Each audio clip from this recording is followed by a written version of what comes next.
안녕하세요. 가치아입니다. 9월 24일 수요일 국내 시장이 마감됐습니다. 자, 오늘은 모처럼 코스피 코스닥의 흐름이 좋지 못했습니다. 그래도 조금은 다행이었던 것은 코스피가 장 막판에 조금은 반등하면서 마무리가 되었다는 것이 그나마 조금은 다행이었던 것 같습니다. 그래서 장중한테는 1.3% 가까이 빠지기도 했었는데 낙폭을 꽤나 많이 줄였습니다. 그래서 오늘은 3,472포인트에서 마무리되었고, 반대로 코스닥도 낙폭을 조금은 줄이긴 했지만 오늘은 마이너스 1.3%에서 시장을 마무리했습니다. 자, 그리고 코스피 상위 종목들을 보면 오늘은 반도체 관련주가 조금은 쉬어갔었고요. 그래도 삼성전자가 장 막판에 조금은 힘을 내면서 결국에는 빨간불로 마무리가 되었습니다. 그리고 방산 관련주의 흐름도 좋았었고, 또 원전 관련주도 오랜만에 좋았습니다. 그리고 코스닥은, 자, 보시는 것처럼 오늘은 전반적으로 코스닥 종목들의 흐름이 좋지 못했었고요. 결국 코스닥 종목이 좋지 못했다는 것은 오늘은 많은 바이오주들의 흐름이 좋지 못했구나, 이렇게도 생각을 해볼 수가 있습니다. 그리고 실제로 오늘은 낙폭이 조금은 깊게 나왔던 것 같습니다. 그럼 이어서 코스피의 수급을 보겠습니다. 오늘은 모처럼 외국인의 2,600억의 순매도가 있었고, 기관만 나흘로 2,300억의 순매수가 들어왔습니다. 또 코스닥은 오늘까지 3일 연속으로 기관과 외국인의 양매도가 나왔습니다. 오늘은 합쳐서 약 4,400억 정도 순매도 규모가 상당히 많았던 것 같습니다. 그리고 삼성전자, 오늘은 많은 규모는 아니었지만 기관과 외국인의 양매수가 있었고요. 그리고 SK하이닉스, 이 종목은 외국인의 2,700억의 많은 순매도가 나왔습니다. 그래서 수급이 조금만 나뉘었던 것 같고요. 이어서 두산에너빌리티, 이 종목은 모처럼 3일 연속으로 기관과 외국인의 많은 순매수가 이어지고 있습니다. 그리고 하나에어로스페이스의 흐름도 좋았습니다. 오늘은 모처럼 기관과 외국인의 많은 순매수가 들어왔었죠. 그럼 이어서 주체별 매매 동향에 대해서 살펴보도록 하겠습니다. 9월 24일 외국인이 가장 많이 매수한 종목은 두산에너빌리티, 하나에어로스페이스, 삼성전자, 하나시스템, 삼성전기, 이렇게 순서대로 매수했고, 그리고 기관의 SK하이닉스, 두산에너빌리티, 삼성전자, 현대로템, 하나에어로스페이스, 이렇게 순서대로 매수했습니다. 이어서 1 증시로 보겠습니다. 전날은 모처럼 미국 증시 흐름이 굉장히 좋지 못했습니다. 나스닥은 1% 가까운 낙폭이 있었고요. S&P 500도 0.5% 빠졌습니다. 그리고 다우지수는 0.2% 빠지면서 그나마 3대 지수 가운데 가장 선방을 했던 것 같습니다. 그리고 반도체도 그렇게 많이 빠지지 않았습니다. 그리고 추가적으로 아시아 증시를 보면 일본도 전날과 비슷하고요. 대만은 마이너스 0.5%, 조금 빠지는 것 같습니다. 그리고 중국 증시는 오늘은 유일하게 중국 증시만 빨간불이 들어오고 있습니다. 그래서 전반적으로 중국 증시를 제외하면 오늘은 글로벌 증시의 흐름이 그렇게 썩 좋지 못한 것 같습니다. 국내 증시도 마찬가지로 파란불이 더 많이 들어오는 것이 보이는 것 같고, 우선은 시장에 한 차례 조정이 나왔던 배경 중에 하나로서 파월의 연설이 가장 큰 한몫을 했던 것 같습니다. 어제 파월의 상공회의소 연설이 있었고요. 여기서 나왔던 한마디가 주가의 약세로 연결이 되었던 것 같습니다. 자, 단기적으로 인플레이션 리스크는 상방쪽으로 기울어져 있지만 고용 리스크는 여전히 하방 쪽에 있다. 그래서 금리를 너무 공격적으로 내리게 되면 인플레 억제에 영향이 있을 수 있다는 발언이 있었습니다. 여기까지는 우리가 다 알고 있었던 그런 내용이었죠. 그런데 추가적으로 주식시장에 대해서 지금 자산 가격이 높다는 취지의 발언이 있었고요. 그게 지금 시장의 고평가 논란에 대해서 주제를 던졌다고 보시면 좋을 것 같습니다. 그래서 그런 발언이 있고 나서 어제 새벽 중반부에 한 차례 급락이 나왔고요. 그게 미국 증시가 좋지 않은 흐름으로 마무리되었던 하나의 결정적인 이유가 되었습니다. 자, 어쨌든 파월에 그런 말이 있었기 때문에 오늘 코스피 코스닥도 좋지 않은 흐름이 나오고 있지만, 자, 개인적으로 지금 구간은 여러 가지 악재가 없다고 해도 단지 시장이 조금은 빠르게 올라왔다는 측면이 오히려 그런 부분이 하나의 부담으로는 작용이 될 수도 있습니다. 자, 우선 9월 중순까지 시장의 상승이 나올 때 11일이었나요? 코스피에 연속적인 빨간불이 들어왔습니다. 자, 그렇다는 것은 지금 시장의 금리나 기조에 있고, 그리고 반도체에 대한 기대감, 이런 모든 긍정적 요소가 있다고 해도 단지 너무나 빨리 올라왔다는 것이 오늘처럼 부담스러운 그런 뉴스가 나올 때 하나의 차익 매물의 빌미가 될 수도 있습니다. 그래서 저는 여전히 하반기하고 내년 상반기까지 반도체에 대한 업황은 굉장히 좋을 것으로 생각이 돼요.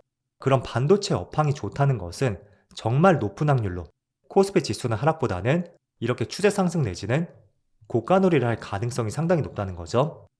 그럼 전반적으로 많은 업종들에 대해서도 시장의 급락보다는 안정적인 흐름이 이어질 가능성이 상당히 높습니다. 그래서 우선은 큰 방향성에 대해서는 이렇게 한번 생각해 보시고요. 그 안에서 나올 수 있는 단발적인 이슈에 의해서 충분히 오늘처럼 한 번씩 출렁이는 구간은 나올 수가 있습니다. 그거는 단기적으로 빠른 상승이 나왔다는 것이 그 조정의 빌미가 될 수도 있고, 또 지금 RSI 지표를 보시면 9월 중순부터 계속 과매수 구간을 접했었거든요.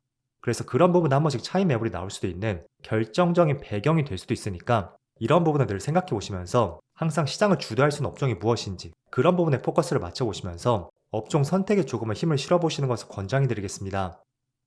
자, 그래도 워낙 반도체에 대한 시각이 좋다 보니까 오늘 코스피가 파란불에 들어옴에도 불구하고 지금 삼성전자는 촬영 시점이 1시 반쯤 되었거든요. 보합세를 유지하고 있습니다. 물론 하이닉스는 파란불이 들어오고 있지만 상승폭 대비 그렇게 낙폭이 깊진 않습니다. 자, 그럼 거래대금 상위 종목들을 보면서 오늘의 이슈와 추가적인 내용을 한 번 더 말씀드려 보겠습니다. 우선 오늘도 반도체가 상위 종목에 포진해 있고, 그 뒤에는 원전주가 두 종목 포함이 되어 있습니다. 우리기술하고 두산에너빌리티, 이 두 종목이 상위권에 포함이 되어 있고, 이거는 어제 재료의 연속적인 측면이 있는 것 같습니다. 자, 원전이 크게 관심을 받는 결정적 이유 중에 하나가 풍력이나 태양광, 이런 대체 에너지로 지금의 수요를 따라잡을 수가 없다는 것이에요. 그리고 실제로 트럼프 정권에서도 대체 에너지보다는 원전 쪽에 대해서 굉장히 힘을 싣고 있다는 거죠. 그런데 어제였나요? 엔비디아와 오픈AI의 협력 이슈가 나왔었고, 거기서 데이터 센터 구축에 140조 원을 투자할 것이다, 이런 발표가 나왔습니다. 자, 140조 원이라는 것은 일반적으로 원전 10개에 해당되는 규모거든요. 그런데 최근에 체코에 원전을 짓겠다는 발표가 있었고, 또 대한민국의 수주를 따냈었잖아요. 그때 나왔던 것이 바로 2개였습니다. 그래서 2개만 수주를 했다고 해도 굉장히 시장에서는 환호를 했었고, 또 주가 상승에 대한 기대감도 크게 작용이 되었습니다. 자, 그런데 데이터 센터 구축에 140조 원, 원전 10개에 해당된다는 것은 얼마나 큰 규모인지 우리가 체감을 해볼 수가 있고, 그런 측면에서 이런 전력 수요를 충족시키기 위해서는 원전이 그 어느 때보다 다시 한번 중요해졌다는 것을 나타낼 수 있는 뉴스라고 볼 수 있습니다. 그래서 오늘 원전 관련주가 좋지 않은 시장에서도 상승이 나오고 있고, 그리고 또 한 번 살펴볼 수 있는 것은 공통적인 키워드가 있는 것 같습니다. 바로 방산 관련주. 여기 방산 관련주가 세 종목이 포함되어 있고, 현대로템, 하나시스템, 하나에어로스페이스 모두 빨간불이 들어오고 있습니다. 자, 우선은 방산 관련주가 다시 한번 상승이 나오는 것은 트럼프가 새벽에 또 이런 말을 했었거든요. 유엔 총회에서 기자의 질문이 있었고, 그 질문의 내용은 이거였습니다. 러시아의 항공기가 나토를 진입하게 된다면 격추에 대한 생각을 묻는 기자의 질문이 있었고, 거기서 트럼프는 격추를 해야 된다는 발언이 있었습니다. 그래서 그게 오늘 좋지 않은 시장에서 오랜만에 방산 관련주가 주목을 받고 있는 이유라고 할 수가 있고요. 지금 보니까 하나에어로스페이스는 신고가를 또 경신했습니다. 그리고 하나시스템은 장기간 눌렸었고 다시 또 추세를 돌리는 움직임이 또 보이는 것 같습니다. 그리고 현대로템, 이 종목도 장중에 신고가를 경신했었죠. 그리고 현대로템을 우리가 한번 주목을 해볼 수 있는 것은 방산 관련주 외에도 남북 경협주로서 이쪽에 대한 관심도 우리가 가져볼 수가 있습니다. 그런데 약 한 달 뒤면 경주에서 에이펙 정상회담이 있고, 그때 트럼프와 시진핑도 참석을 하겠다는 발표도 있었습니다. 그럼 날짜가 다가옴에 따라서 남북관계 개선에 대해서 어떤 재료와 기대감을 가질 수 있는 뉴스가 충분히 나올 수도 있고요. 그런 관점에서는 저는 남북 경협주들이 있죠. 한 달 뒤에 경주에서 펼쳐지는 에이펙 정상회담 직전까지는 한번 관심을 가져보셔도 좋을 것 같습니다. 대표적으로 현대로템이라든지 또 아난티, 그리고 네이버에 검색하면 다양한 종목들이 나올 거예요. 한번 찾아보시면 좋을 것 같습니다. 그리고 또 상승 종목 가운데서는 S2W, 이 종목은 신규주인데 오늘도 상승이 나오고 있습니다. 저는 개인적으로 신규주는 1년 정도, 1년간의 성숙기간이 필요하다고 보고 있습니다. 아무리 업종 자체가 좋다고 해도 한 번씩 나올 수 있는 보유수 물량이라든지, 그리고 앞선 주가 흐름을 참조하기가 다소 어렵잖아요. 그런 측면에서 저는 개인적으로 신규주는 많이 보지 않고 있고요.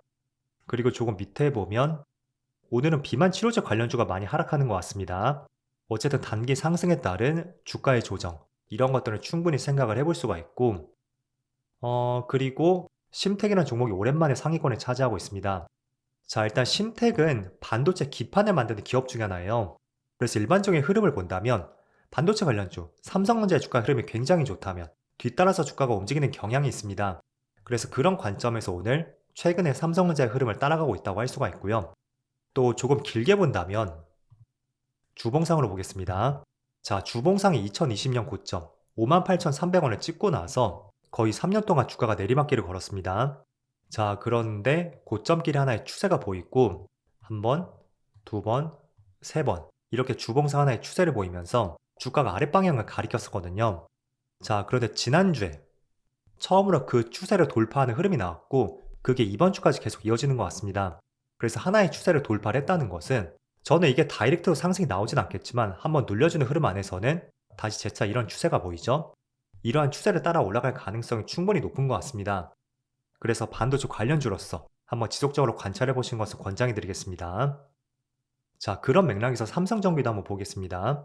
일반적으로 반도체 관련주, 특히 삼성전자가 좋은 흐름이 나온다면 MLCC 기업이라든지 반도체 기판 쪽, 이쪽이 뒤따라 움직이는 경향이 있거든요. 때문에 삼성전기의 주가 흐름을 보더라도 이번 달만 저점에서 고점까지 무려 91% 급등이 나왔습니다. 제가 순간 잘못 본 줄 알았거든요. 그런데 11만 원에서 21만 원까지 91%가 맞는 것 같습니다. 그래서 폭발적인 상승이 나왔고, 이것도 심택과 마찬가지로 주봉상의 흐름을 보더라도 지금 추세를 일정 부분 돌린 흐름이 나오는 것 같습니다. 최초의 고점을 찍고 나서 두 번, 세 번, 네 번째, 이달 중순에 제대로 돌파한 흐름이 나왔습니다. 그래서 지금 위치는 사실상 직전 고점, 거의 쌍봉 근처에서 맞고 내려오는 흐름이 나오고 있는데, 충분히 시간적인 부분을 두면서 이것도 저점을 기준으로 주가의 방향이 돌아설 수 있는지 계속해서 관찰해 보시는 것을 권장해 드리겠습니다. 자, 오늘 비록 시장의 흐름이 그렇게 썩 좋진 않지만 최근의 상승폭을 생각해 본다면 뭐 이 정도 하락도 충분히 용인을 해볼 수 있는 것 같습니다. 그렇지만 이제 다음 주면 추석 연휴가 있고 또 10일간의 무려 연휴 기간이 있습니다. 때문에 너무 부담스러운 투자는 지양해 보시고요. 추석을 앞두었으니 안정적인 투자를 이어가 보자, 이런 생각으로 시장에 임해 보시면 좋을 것 같습니다. 자, 그럼 오늘도 늦은 시간까지 정말 수고 많으셨고요. 저는 내일 영상에서 다시 찾아뵙도록 하겠습니다. 모두 즐거운 저녁 되세요. 감사합니다.